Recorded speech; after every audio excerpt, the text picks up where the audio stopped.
जय भीम, नमो बुद्धाय। आज की वीडियो शुरू करने से पहले मैं आपको बताना चाहूँगा कि हम जो मैथमेटिक्स सॉल्व करते हैं ये एक प्रैक्टिस वाला सब्जेक्ट है। जितनी ज़्यादा प्रैक्टिस आप करेंगे उतना ज़्यादा बेनिफिशियल होगा और उतनी ही प्रैक्टिस मैं भी करूँगा, बल्कि जितनी ज़्यादा प्रैक्टिस हो सके उतनी ज़्यादा ही प्रैक्टिस करनी है हम दोनों को। और ये मैथमेटिक्स सिर्फ मार्क स्कोरिंग का सब्जेक्ट नहीं है। मुझे पता है कि मैथमेटिक्स जितनी ज़्यादा प्रैक्टिस करते हैं, जितने ज़्यादा अच्छे मार्क्स लेकर आते हैं, तो पूरा जो बूस्ट मिलता है हमारे मार्क्स को, परसेंटेज को, वो डेफिनेटली मैथमेटिक्स से ही आता है। पर उसके लिए हमें खूब मेहनत करनी पड़ेगी, प्रैक्टिस करनी पड़ेगी। और उसके अलावा मैथमेटिक्स की अगर हम बात करें तो ये रोज़मर्रा की ज़िंदगी में भी यूज़ होती है और इससे जो माइंड चर्नअप होता है, जिससे हमारी पर्सनैलिटी भी इम्प्रूव होती है और एक कॉन्फिडेंस आता है। तो मैं ये चाहूँगा कि नॉर्मली जो स्टूडेंट्स हैं वो तो प्रैक्टिस करते ही हैं, लेकिन थोड़ा टाइम निकाल के हमको मैथमेटिक्स को वैसे भी टाइम देना चाहिए, क्योंकि ये हमारे लिए वैसे भी बहुत ज़्यादा बेनिफिशियल है। और बस मैं आपसे यही रिक्वेस्ट करूँगा कि आप ज़्यादा से ज़्यादा प्यार बना के रखिए वीडियो को, मतलब ज़्यादा से ज़्यादा आगे बढ़ाइए, लाइक कीजिए, कमेंट कीजिए। और जितनी ज़्यादा इंगेजमेंट आप लाएंगे उतना ज़्यादा हौसला अफजाई मिलेगा मुझको, क्योंकि आपके एक लाइक से, आपके कमेंट से, आपके सब्सक्राइब से कुछ नहीं जाएगा, लेकिन जो हमारा जो एक हौसला है वो हौसला अफजाई होती है। और आप उस प्यार को बना के रखिए, मेहनत कीजिए। और आइए क्वेश्चन सॉल्व करते हैं। क्लास 10 का एक टॉपिक लिया है मैंने, क्वाड्रेटिक इक्वेशन। ठीक है, उसमें क्वेश्चन है if x equals to 2/3 and x equals to -3 are the root of the equation। Equation ये है equal to 0, find the values of a and b। ठीक है, तो आइए इसको सॉल्व करते हैं। ज़्यादा डिफिकल्ट क्वेश्चन नहीं, बहुत इजी क्वेश्चन है। तो आइए, ठीक है, ये देखिए, the quadratic equation, quadratic equation क्या होती है? क्वाड्रेटिक इक्वेशन अगर आपको पता हो तो क्वाड्रेटिक इक्वेशन क्या होती है?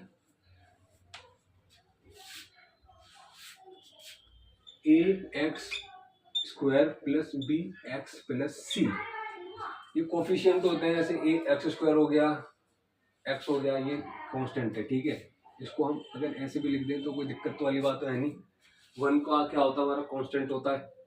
ठीक है, ये हमारा वेरिएबल है, x², x ये हमारा वेरिएबल से मतलब डेरिवेट कर सकते हैं इसको, और ये हमारा कोफिशिएंट है। ठीक है, इसको क्या करते हैं हम? 0 होता है, द रूट इज, रूट कितना है, रूट क्या है? द रूट्स आर क्या है? पहला रूट ये है, नॉर्मल से लिख लो, 2/3 एंड x इक्वल्स टू -3। तो जब हमें वैल्यू फाइंड करनी होती है ए की और बी की, तो हम एक फॉर्मूला यूज करते हैं, बीटा फॉर्मूला। ठीक है, यूज करते हैं, यूजिंग बीटाज फॉर्मूला। ये फॉर्मूला क्या कहता है? ये फॉर्मूला कहता है दो चीज। पहला, हमारा सम ऑफ द रूट्स, जो हमारे दो रूट्स हैं, जैसे ये हम इसको ऐड कर देंगे, वो सम हो गया, जैसे पता चल रहा है। और एक होता है product of the roots. Product क्या होता है? उन दोनों रूट्स की मल्टीप्लीकेशन होती है। तो आइए करते हैं, तो हम लिख लेते हैं sum of the roots equals to, इसका क्या होता है? -b equals to a। ये इसको मतलब इस तरीके से पुट ऑन करते हैं, sum of the roots equals to -b upon a। दूसरा क्या होता है? दूसरा मैं आपको बताता हूँ, एक होता है प्रोडक्ट। प्रोडक्ट जैसे मैंने आपको बताया मल्टीप्लीकेशन होता है, प्रोडक्ट ऑफ द रूट्स। ये हम दोनों क्यों यूज कर रहे हैं इसको? ताकि हम value of a and b can find. तो आइए हम इसको क्वेश्चन को आगे सॉल्व करते हैं। देखिए, हम पहले ये ले लेते हैं, ये ले लेते हैं सम ऑफ द रूट्स। ठीक है, sum of the roots, solving sum of the roots.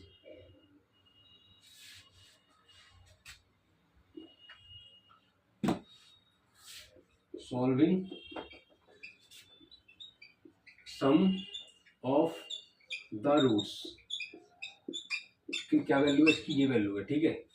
आइए सम करते हैं, ये क्या सम है, ये रूट्स की सम करते हैं हम। पहला रूट क्या है, ये है प्लस, ये क्या है -3 equals to -b equals to a। अब देखिए एक चीज होती है, जैसे वेरिएबल्स है, इसका कोफिशिएंट कैसे फाइंड करेंगे, इस वेरिएबल का ये कोफिशिएंट है, इसका ये है, इसका ये है, तो हम ऐसे लिख सकते हैं कि जो a की वैल्यू है, मतलब इसका वेरिएबल की क्या होगी, a,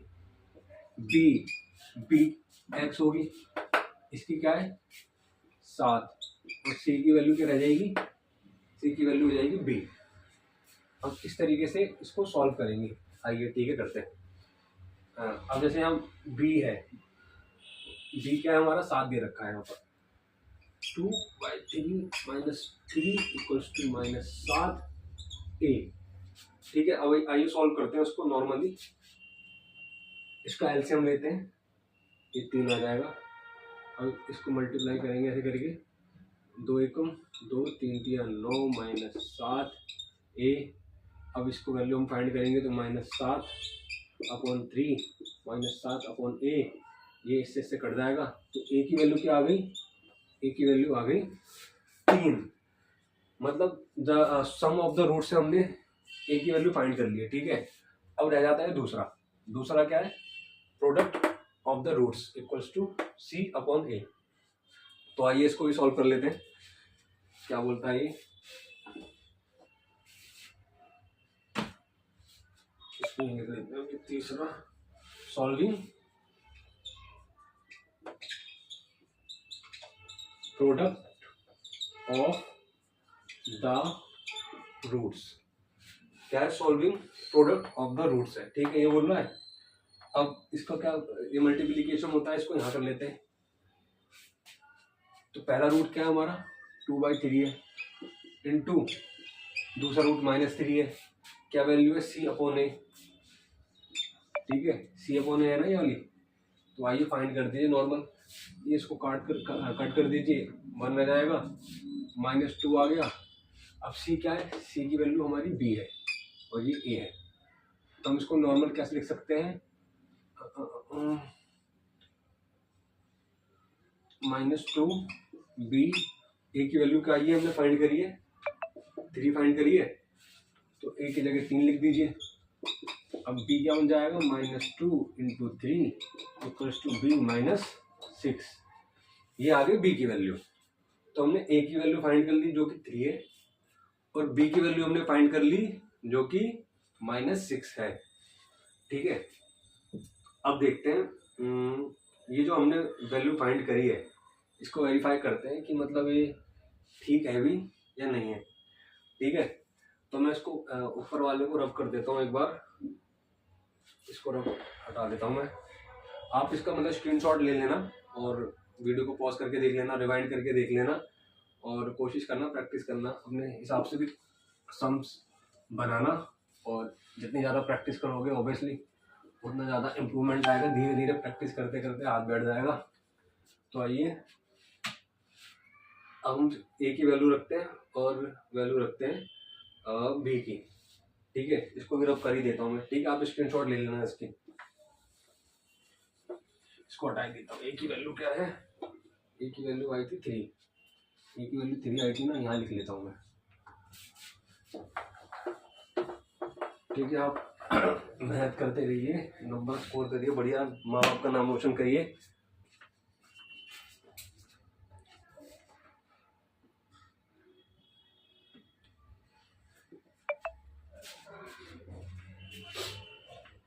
अब देखिए इसमें फाइंड करते हैं हम, a की वैल्यू क्या आई थी, इसमें पुट ऑन कर रहा हूँ जो वैल्यू दे रखी है। a की वैल्यू 3 आई थी, x स्क्वायर प्लस 7x, और b की वैल्यू कितनी है, -6, b की वैल्यू -6 है। अब देखिए ये आगे इसको इंटू मल्टीप्लीकेशन करेंगे ऐसे करके, 3 - 6, तो ये कितना बन जाएगा 18। तो 18 को हमें ऐसे फैक्टराइज करना है कि 7 आ जाए हमारे। अब देखिए कैसे करेंगे हम नॉर्मली। जैसे मान के चलिए 18 ले लेते हैं हम, 2 से फैक्टर करते हैं। 2 नीम 18, 3 3 3 9 और 3 एकम 3। तो देखिए कैसे बन सकता है, 9 - 7 बन सकता है। ठीक है, तो आइए करते हैं इसको।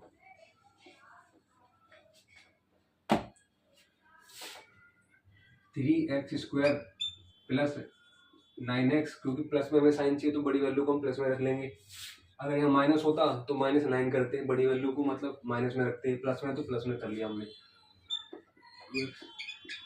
ठीक है, ये है। अब आइए फैक्टर कर लीजिए। अब देखिए इसमें कॉमन ले लेते हैं।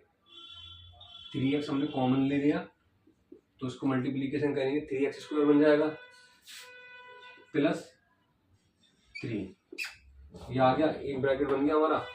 और दूसरा ले लेते हैं हम लेते हैं यहाँ पर 2 कॉमन ले लेते हैं, x बन जाएगा माइनस माइनस प्लस 3। तो ये दोनों सेम आ गया, मतलब हमने सेम फैक्टराइजेशन करा है। तो एक ब्रैकेट बन जाएगा ये, और जो दूसरा ब्रैकेट बन जाएगा वो बन जाएगा ये। ठीक है, अब इक्वल्स में सॉल्व करते हैं। पहले इसको सॉल्व करते हैं। ये कितना बन जाएगा 0x - 3। तो ये वाला तो ठीक है। अब दूसरा ऐसे ही करते हैं, इसको करते हैं हम। आइए, 3x - 2 = 0।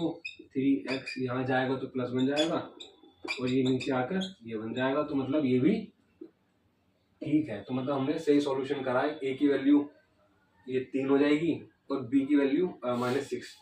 लेकिन मैं आपको बताता हूँ, यहाँ तो बहुत छोटी संख्या है फैक्टराइज करने के लिए। ठीक है, तो नॉर्मली कर लेते हैं। हमने 18 का कर लिया। बहुत कई बार बहुत बड़ा बड़ा होता है और हम सोच नहीं पाते कि कैसे फैक्टराइज करें, लोग फैक्टर भी करते रहते हैं। तो इसके लिए एक मेथड होता है डिस्क्रिमिनेट। डिस्क्रिमिनेट जो मेथड होता है उसको मैं आपको बताता हूँ कैसे करते हैं। मान लीजिए इसको मैं रब कर देता हूँ। ठीक है,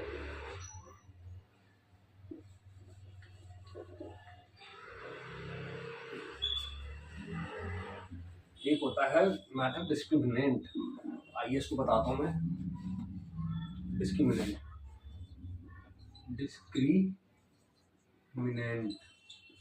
जिसको हम डी एस लिखते हैं, b² - 4ac, और ये होता है इसका formula -b + -d 2a।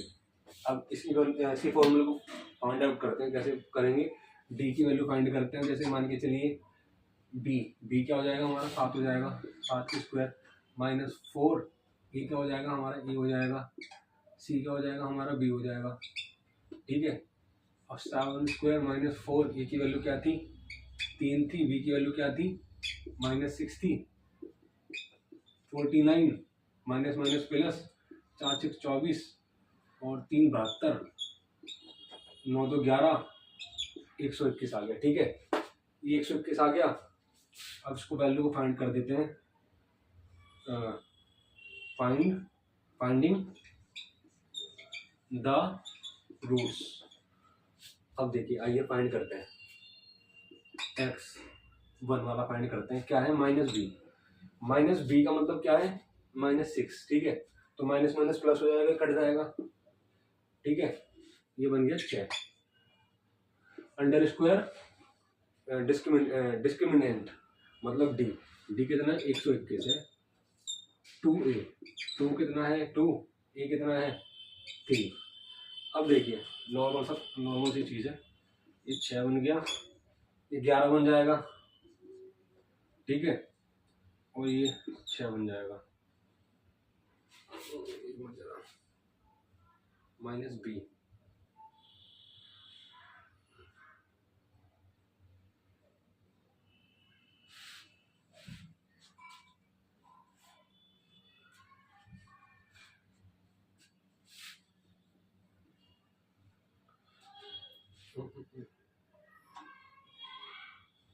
Sorry, -b 7 value है इसकी। ठीक है 7 है ना इसकी वैल्यू। ठीक है, हाँ 7, ये बन गया 7।